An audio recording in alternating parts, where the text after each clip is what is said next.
I'm a bad motherfucker. Andrew. All right. So, speaking of champions of free speech, warriors in the trenches of anti-woke, our friends at the Daily Wire have been making some waves this week by canceling Candace Owens, although they probably wouldn't put it that way. And they're really going out of their way with sophistry. They are laying on the contorted logic arguments very heavy. So Ben Shapiro, Dave Rubin got together to explain why what they did to Candace Owens is different from what they've been complaining about for many, many years now. Tunnel Talk with Dave Rubin and Ben Shapiro. Yeah, Tunnel Talk. Tunnel Talk. All right, so let's do the elephant in the room for just a moment, because I saw you this week on Piers Morgan. He asked you repeatedly about Candace. You repeatedly basically said, I won't talk about that. I'll say that here too. Yeah, and that's fine. And, you know, it's interesting because we all sort of came up together to different extents, and we've all done a million things together in public events and networks and all those things. It seems to me that at this moment, she's now a free agent. She happened to end up on Locals, which I created, and they were a platform, not a publisher that you guys are. Can you at least talk to just sort of where it's at now? She's not with you. She's free. She's free to do whatever she wants to do, to be wherever she wants to be. And the difference between a publisher like the Daily Wire and a platform like Locals is obviously that a platform should have a very broad range of speech that it allows, including speech that maybe even the creators don't believe is inside what they would consider to be the Overton window. It's a very different thing than direct subsidization of particular opinions. The Daily Wire would not have a host, would not pay a host who was staunchly pro-abortion. Mm-hmm. They'd have no obligation to pay a host who is staunchly pro-abortion. And so when it comes to the hosts on the Daily Wire, obviously everyone is able to say what they want. Nobody ever comes to me and says, you can't say X. Nobody ever says that to Walsh. And no one ever said that to Candace. But the reality is that there is an Overton window at the Daily Wire. Obviously, there was a non-meeting of the minds. That's pretty much all I can say on this. And, you know, a lot of this has happened publicly. But you know, to the extent that the Daily Wire is in fact not a publisher, it is that is in fact not a platform, it is a publisher.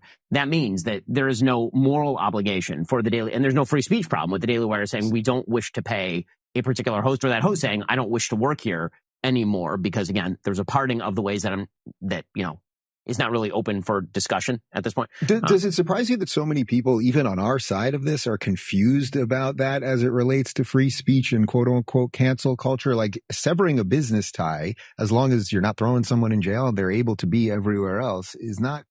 I'm not super surprised at the controversy, honestly, because to a certain extent, I think that there's been a reaction on the right to the excesses of the left. So because what the left did is they said that the Overton window ought to be closed so tight that no one can get inside the Overton window. Basically, if you're to the right of Hillary Clinton, you can't be allowed inside the Overton window. World, yes, exactly.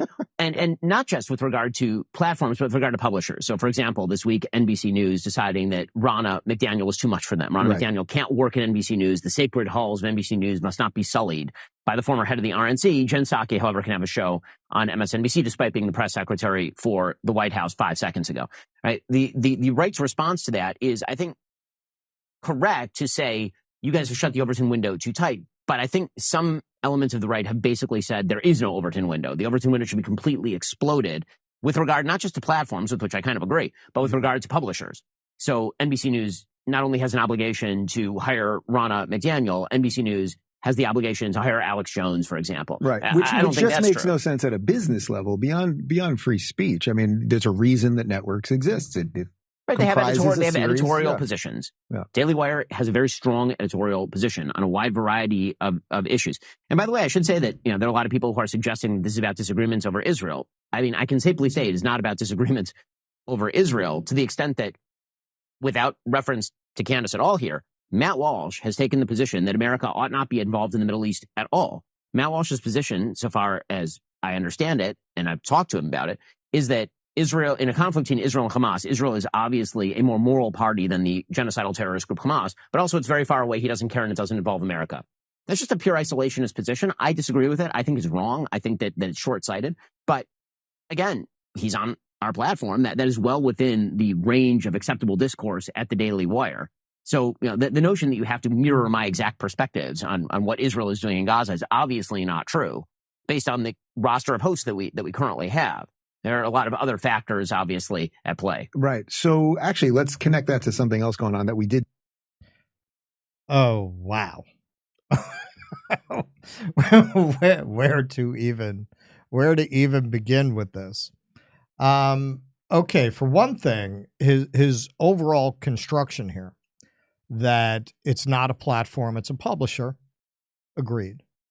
But it is a publisher that has largely built its brand around not being like other publishers, in that it is not going to drive people out for a difference of opinion. Now, if over the past several years, when Barry Weiss leaves the New York Times, you had not attacked the New York Times as canceling Barry Weiss, and there are many other examples, then there'd be no hypocrisy here. But not only have you done so, you have literally built your brand around attacking other publishers, not platforms, publishers, who drive people out for lack of orthodoxy. Bringing up Ronna McDaniel, who has been a defender of Trump's claims that the election was stolen.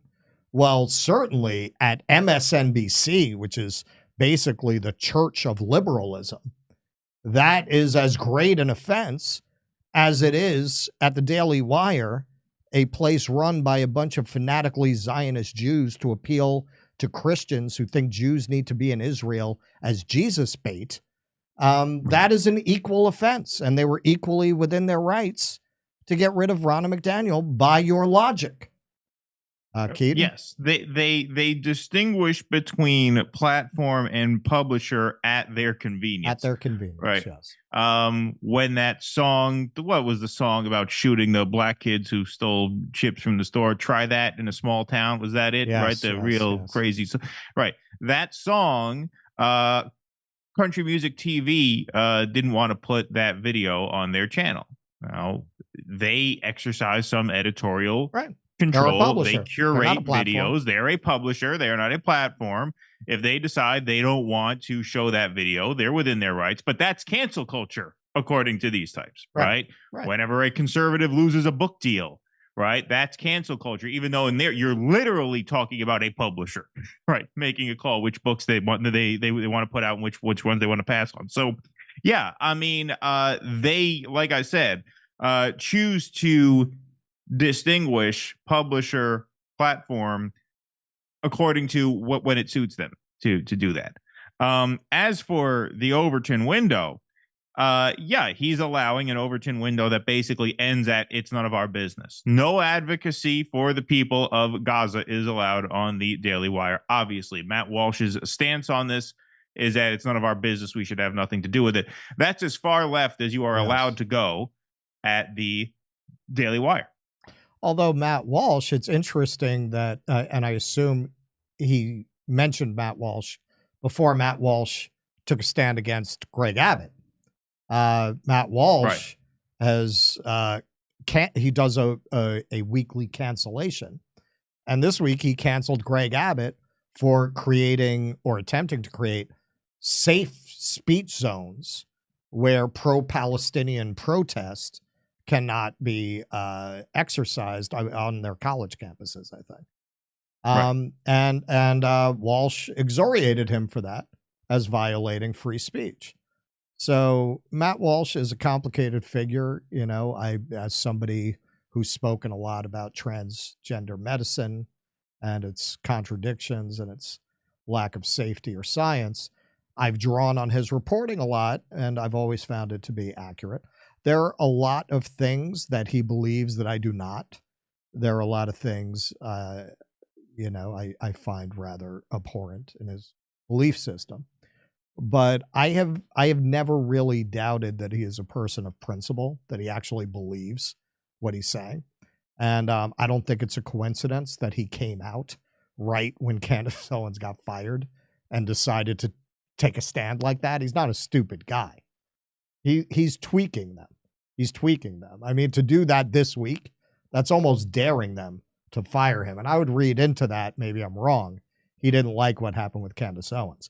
And also another problem with this formulation, okay, man, if Matt Walsh tomorrow turned around and came out as a, liberal drag queen, you could maybe make an argument that that completely conflicts with your brand. But Candace Owens is a conservative who disagrees with you on one particular issue. You're not talking about somebody whose whole brand has transformed into something, just completely incompatible with the Daily Wire. So you're just not going to tolerate dissent on this issue. You're just like the people you've been attacking for years. They're exactly the same way. There are certain third rails, certain issues you absolutely cannot dissent on, or you are cast out. And you did the same thing to Candace Owens. And as this poster points out, you've kind of undermined your reason for existing in the course of that. So this is Alexandros Marinos. First, Shapiro makes the argument the Daily Wire is a publisher like a magazine or a newspaper, not a platform like Locals. Interestingly, he implies that the Daily Wire was subsidizing Candace Owens. This would imply they were taking a financial loss to have her there. Shapiro and Rubin, however, have also been massive critics of cancel culture. How did cancel culture get its name? From a campaign to cancel the Colbert Report over a tweet. Much of cancel culture is about inflicting professional harm for bad opinions. God, do you remember when Stephen Colbert was a guy that they'd want to cancel? Wow. Right, yeah. Wow. That's like the Stone Age. I forgot about that. Before he became a disgusting shill. This is a shambolic performance that brings the contradictions of the whole Daily Wire experiment to a head. They were supposed to be a platform for conservative hosts. They were supposed to help those hosts break through to the various platforms. Now we suddenly find out that the hosts at the Daily Wire are subject to strong editorial positions on a wide variety of topics. I am not raising a free speech issue, but I am raising a brand honesty issue.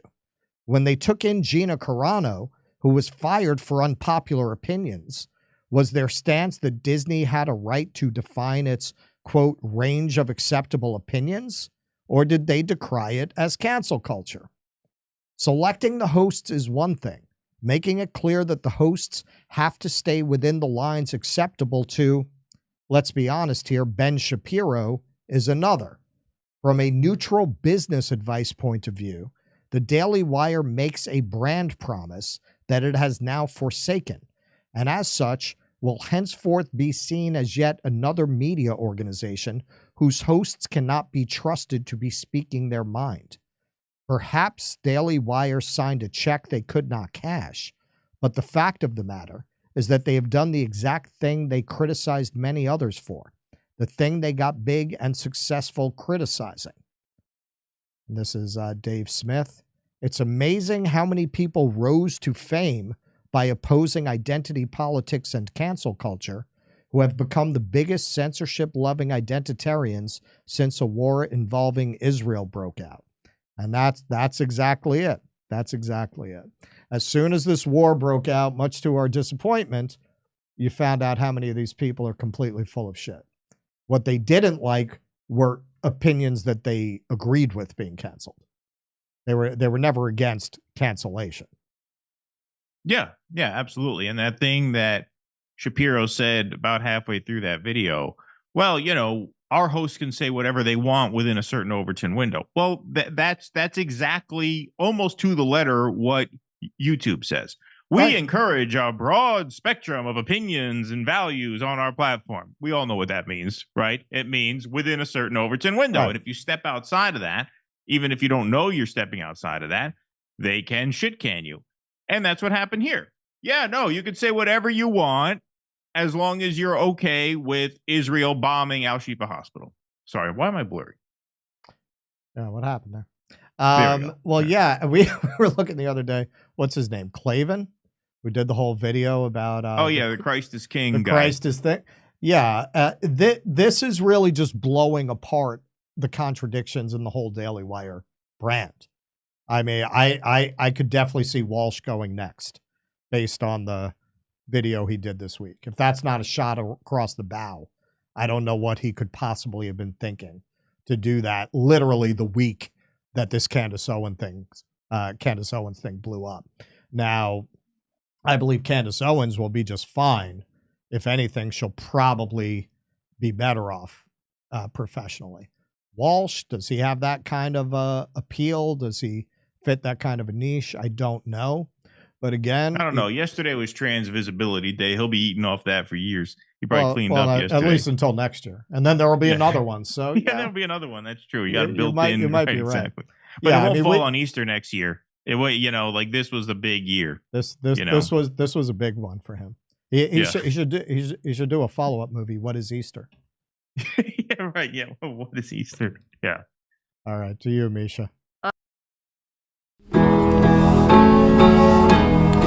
Isn't it swell? The memes make themselves. They found a rabbi hole, tunnels and all. There's Jews in the walls.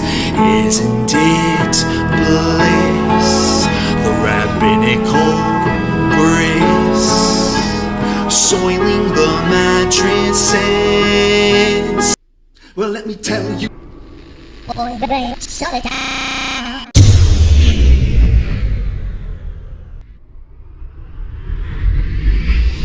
If I were Rabbi Shmuley and diddle diddle diddle digga digga diddle diddle dum, all day long I'd diddle little bums. If I were a Shmuley man, I'd peddle all my dildos, dreidel dildos, selling dildos with my daughter and her mum. If I were a Jewish Shmuley man, I'd be digging with a dildo in my bum. I'd wear a grotesque nose and go grab some goyim right on the nipple with a pinch. A Shabbos lap dance brace for the youngest mensch. So, you know what my theory is that there's a huge crash coming. It's coming. And so I'm putting my money into precious metals, mostly gold. And so I have a substantial percentage of my retirement in gold. And my financial future is secure with gold and silver. That's why I decided to sponsor, and I partnered with Colonial Metals Group. They helped me set up a safe and secure self-directed IRA where I have access to my assets no matter what the stock market, or for that matter, whatever the government's doing. I have access to it, and plus I got it in gold coins. Okay, so let the team of experts at Colonial Metals Group help you protect your family's future. We put together a special offer. Listen to this offer. You click on the link in the description of this video or call the special 800 number, and you're going to receive a safe and up to $10,000 in free silver. I don't know how they could do that, but go to colonialmetalsgroup.com/Jimmy Dore Show. colonialmetals.com/Jimmy-Dore-Show. Or you can call 888-910-1419. That's 888-910-1419. And a nice person like our friend Paul from Colonial, he'll tell you all about it. I had lunch with Paul. When he explained all this to me, I was like, hey, I'd like to work with you guys. And I'd like to put my retirement money in an IRA account with you guys with the precious metals. So go to 888-910-1419. That's Colonial Metals. Or you can go to colonialmetalsgroup.com/Jimmy-Dore-Show. Or click the link in the description. Over to Steph. Okay, great. Thank you. YHWY/Christ ordered his people to commit the utter annihilation of all the breaths on many people, of all that breathes on many peoples in the Bible, /Tanaka, parentheses, Joshua 10:40. Hempcar. Jimmy, we're grateful for your integrity and sacred honor. Be well and press on. God bless you and your loved ones. Okay. John Henry. Back to Jimmy. On a scale of 1 to 10, how much do you hate shitty coffee? I, for one, really hate shitty coffee. which is why I'm excited to introduce to you a company that's revolting against shitty coffee, and it's called the 1775 Coffee Company. Now, I haven't had it yet because I only drink decaf. Steph has had it. Steph, how do you like it? I really like it. You know what? I have a French press, and so I've been using my French press and totally enjoying it. It's delicious. It's smooth. It's smooth. So 1775, the world in 1775, the world awakened to a new era. And now it's 1775 Coffee Company is bringing you a coffee that embodies that revolutionary spirit. Crafted with passion and precision, our beans are ethically and exclusively sourced from the finest coffee beans farms of Bolivia. Didn't know that. 1775 Coffee Company's farm-to-cup journey ensures the highest quality of authenticity and sustainability from start to finish. With each sip, your palate will recognize and appreciate the dedication and passion that goes into crafting this single-sourced brew. 1775 Coffee Company takes pride in offering customers a truly exceptional coffee experience with their premium coffee collection. But their dedication to this revolution extends beyond the realm of taste. Safeguarding freedom of speech is critical right now, which is why 1775 Coffee Company has joined forces with Rumble in defense of one of our most fundamental rights, freedom of speech. Coffee that's sure to awaken all your senses, including the sense of freedom. So choose 1775 Coffee by going to 1775coffee.com/litter. That's LITTER, and use the code LITTER for 10% off the checkout on your first order. 1775 Coffee, brewed to perfection, crafted with revolution. Okay, over to Steph. All right.